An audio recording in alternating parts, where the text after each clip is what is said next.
Dictation start होगा 5 second बाद। Start. अध्यक्ष जी, किसी भी देश की विदेश नीति अपने में कोई स्वतंत्र नीति नहीं होती है, वरन वह किसी देश की आंतरिक नीति को स्पष्ट करती है। उदाहरण के लिए हम अमेरिका को ले सकते हैं। उसने अपने यहाँ अधिक से अन्न पैदा किया और जब उसके पास अनाज फालतू बच गया तब वह अपने बकाया अनाज की बिक्री के लिए ऐसे देशों की तलाश करने लगा जो उधार पर मान ले सकते हो, किंतु हमारी आंतरिक नीति न ने यह तय किया कि खर्चीले ढंग से सरकार चलाएंगे और स्वदेशी मुद्रा की कोई राशि हमारे पास नहीं बचेगी। हमने कर भी लगा दिया और मुद्रा प्रसार भी कर दिया। कुछ संकट पड़ने के बाद इस बात की आवश्यकता को नहीं समझा कि उस पैसे का कहीं अन्यत्र उपयोग कर सके। पैरा। श्रीमान, मुझे माननीय प्रधानमंत्री जी के इस कथन पर दुख होता है कि दुनिया के अमीर और गरीब देशों का अंतर लगातार बढ़ता जा रहा है। मैं उनसे यह पूछना चाहती हूं कि भारत की विदेश नीति ने उस अंतर को घटाने की क्या कोशिश की है? क्या भारत सरकार ने कभी दुनिया की पंचायत में यह कहने की हिम्मत की है कि बालिग मताधिकार के आधार पर युवाओं का चुनाव होकर एक संसद बनाई जाए? और क्या आप में यह देखने की हिम्मत है कि फौज के हिसाब से कर लगा कर एक विकास का खाता खोल दिया जाए? जो विकसित देश हैं उनके मजदूर 1 घंटा हमारे देश के मजदूरों के 100 घंटे के बराबर माना जाता है, क्योंकि उनके पास साधन है। इसलिए यह अंतर और भी बढ़ता चला जा रहा है। किसी देश के अंदर आंतरिक नीति में अमीरी और गरीबी का अंतर बढ़ता चला जा रहा हो और वह दुनिया के देशों में विद्यमान अमीरी और गरीबी के इस अभिशाप को समाप्त करेगा, यह समझ में आने वाली बात नहीं है। पैरा। अब मैं आपका ध्यान एक और बात की ओर दिलाना चाहता हूं। पूर्वी जर्मनी को मान्यता देते हमें परेशानी होती है, इसलिए कि शायद पश्चिमी जर्मनी को बुरा लगे, लेकिन पश्चिमी जर्मनी ने तो अपनी रक्षा का भार दूसरों पर छोड़ दिया है। उसने अपनी पूरी शक्ति इस बात पर लगा दी है कि अधिक से अधिक उत्पादन किया जाए। आपने जो समय दिया उसके लिए मैं आभार प्रदर्शन करता हूं और आपका धन्यवाद करता हूं। पैरा। अध्यक्ष जी, जिस समय पाकिस्तान ने हम भारत पर हमला किया था उस समय उन्होंने देश की रक्षा के लिए महत्वपूर्ण कार्य किया था। इसके साथ ही मैं मंत्री महोदय से यह भी स्मरण दिलाना चाहता हूं कि शायद उन्होंने इस पर ध्यान नहीं दिया कि इस बार जो राष्ट्रीय पुरस्कार मिले हैं उनमें रेलवे प्रशासन को केवल 2 ही प्राप्त हुए हैं, जबकि मैं ऐसा मानता हूं कि हमारी सेना के बाद अगर किसी ने युद्ध काल में सराहनीय कार्य किया है तो वह रेलवे प्रशासन अथवा रेलवे कर्मचारी हैं और अधिकारी हैं। इसलिए उनके मनोबल को बनाए रखने के लिए और उनको प्रोत्साहित करने के लिए रेल मंत्री को इस बात पर भी ध्यान रखना चाहिए और इसका प्रयास करना चाहिए कि जो भी इस तरह के प्रोत्साहन मिले उनमें रेलवे का विशेष ध्यान रखा जाए। पैरा। रेल मंत्री महोदय ने अपने वक्तव्य में भी रेलवे कर्मचारियों की प्रशंसा की है या उनको प्रोत्साहन दिलाया है, लेकिन यह प्रोत्साहन शांति काल में भी बना रहना चाहिए।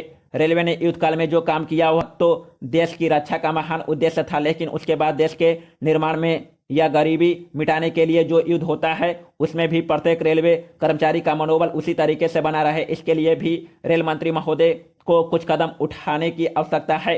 मैं समझता हूं कि वह किसी भी तरीके से करे, उनका तरीका कुछ भी हो, लेकिन उनको यह करना चाहिए कि जितने भी रेलवे कर्मचारी हैं, जो भी रेलवे को मुनाफा हो उनमें वह साझेदार हो। चाहे आप उनको बोनस के रूप में कुछ दे या किसी और तरीके से दे, लेकिन हर वर्ग के रेलवे कर्मचारी को मालूम होना चाहिए कि यदि वह देश के निर्माण के संबंध में ठीक तरह से काम करेगा तो उसको पुरस्कार के रूप में या वेतन के अंश के रूप में अपने वेतन के अलावा पैसा मिलेगा। इस प्रकार इस संबंध में मैं एक और सुझाव देना चाहता हूं।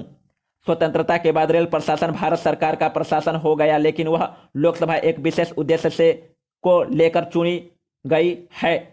यह उस कार्यक्रम का एक नमूना ही है। गांधी जी ने जीवन के सभी पहलुओं पर प्रकाश डाला था। धन को वे संयम से व्यय करने के हक में थे। पैरा।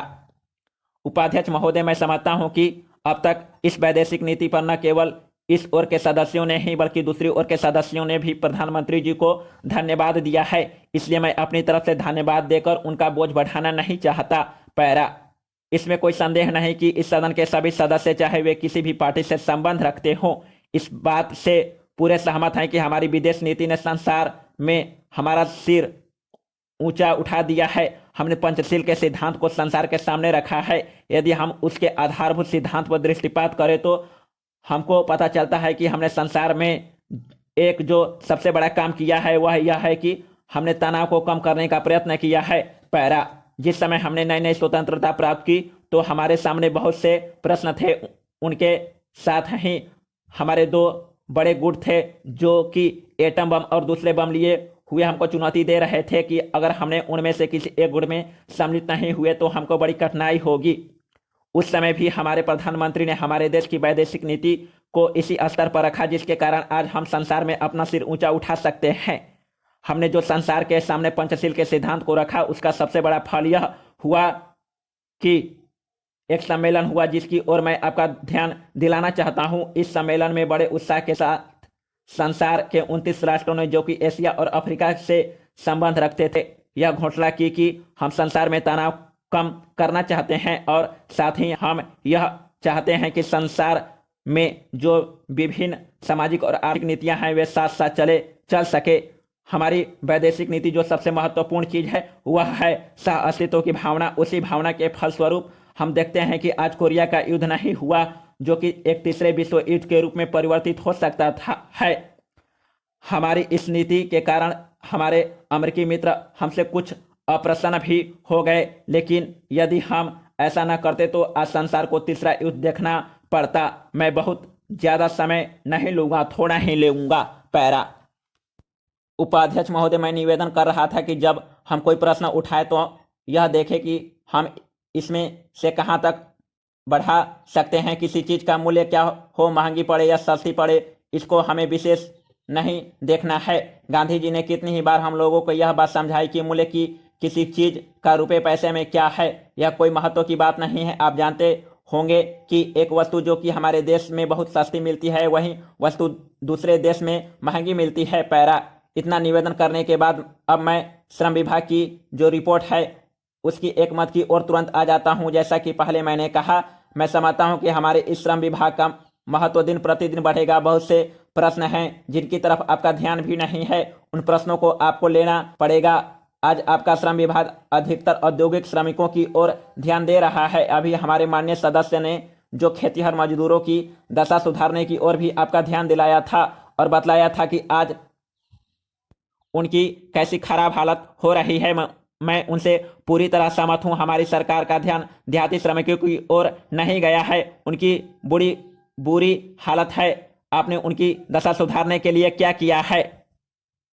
मैं पूछना चाहता हूं कि जो लाखों और करोड़ों आदमी देहातों में बेकार बैठे हुए हैं उनको मजदूरी और काम दिलाने के लिए आप क्या कर रहे हैं? करीब 7 लाख आदमी नौकरियों के लिए प्रार्थी है, जैसा कि रिपोर्ट में लिखा है। इनके अतिरिक्त कितने ही लाखों और करोड़ों आदमी देहातों में बेकार बैठे हुए हैं और कितने ही आधी बेकारी की हालत में हैं। और श्रम विभाग उन बेकारों और आधी बेकारी वाले की संख्या पता लगाने में असमर्थ है। उनकी संख्या हमको कहीं नहीं मिलती है। मेरा निवेदन यह है कि हमारे देश में बेकारी बहुत अधिक है। जितना अधिक हम बेकारी को दूर कर सके उतना ही अधिक हम अपने देश और समाज को सुखी बनाएंगे। इस कार्य में आपका और आपके विभाग का दायित्व बहुत अधिक है। जो भी नया काम आरंभ होता है उसका दायित्व श्रम विभाग पर रहता है। धन जनता की भलाई के लिए खर्च होना चाहिए। पैरा महोदय, जब तक अहिंदी भाषी हिंदी को हृदय से स्वीकार नहीं करते तब तक वह राष्ट्रभाषा का स्थान नहीं पा सकती। और यह तभी हो सकता है जब वे यह समझे कि इसमें उनका भी योगदान है और उन्होंने इससे केवल लिया ही नहीं बल्कि इसे कुछ दिया भी है और उन पर कोई दूसरी भाषा लादी नहीं गई है बल्कि यह उनकी ही भाषा है। मेरे कहने का अर्थ यह नहीं कि आप उनके ही व्याकरण अपना ले, इसका अर्थ यही है कि आप उदारता पूर्वक जितना ले सकते हैं ले। भाषा इसी प्रकार बन सकती है। यह भी आवश्यक नहीं है कि उसको स्वीकार करने पर आप वही लिखना आरंभ कर दें, परंतु जो वे लिखे उसको आप गलत न समझे। आज किसी भी भाषा का रूप वह नहीं है जो उसके प्रारंभिक काल में था, उसमें परिवर्तन होता रहता है। हिंदी के इतिहास में भी आपको यही बात मिलेगी। मैं हिंदी का कोई विद्वान नहीं हूं, पर मैं अपने अनुभव से कह सकता हूं कि उसमें भी पिछले 500 वर्षों में बहुत बड़ा अंतर पड़ा है तथा पहले की और आज की हिंदी में काफ़ी अंतर है। इसलिए नव युग में जब वह देश की भाषा बनने जा रही है तो उसमें थोड़ा अंतर करना भी पड़े तो वह स्वीकार कर लेना चाहिए, जिससे उनका अन्य प्रदेशों के लोगों के साथ मेल बैठ जाए। कई अहिंदी भाषी लोगों ने भी हिंदी की काफ़ी सेवा की है। आपके राज्यपाल महोदय अहिंदी भाषी हैं और इन्होंने अपनी भाषा की बड़ी सेवा की है। यह भी हिंदी के पक्ष में थे और इन्होंने बड़ा योग दिया, जिसके कारण हम संविधान सभा में सफल हो सके। इनका भी यह विचार है कि मेरा है, मैं चाहता हूं कि इनको भी हिंदी की सेवा करने का अवसर दिया जाना चाहिए। उसका फल हिंदी के लिए और देश के लिए अच्छा ही होगा। पैरा मानपत्र में अपने संस्कृत के संबंध में कहा है, मैं मानता हूं कि हमारे देश में संस्कृत का अध्ययन आवश्यक है, क्योंकि देश की सभी भाषाओं का स्रोत वही भाषा है। संस्कृत से हमारा संबंध अटूट है। इसकी पढ़ाई लिखाई कम हो गई है, यह हमारे लिए दुख की बात है। मैं आशा करता हूं कि इसकी उन्नति होगी।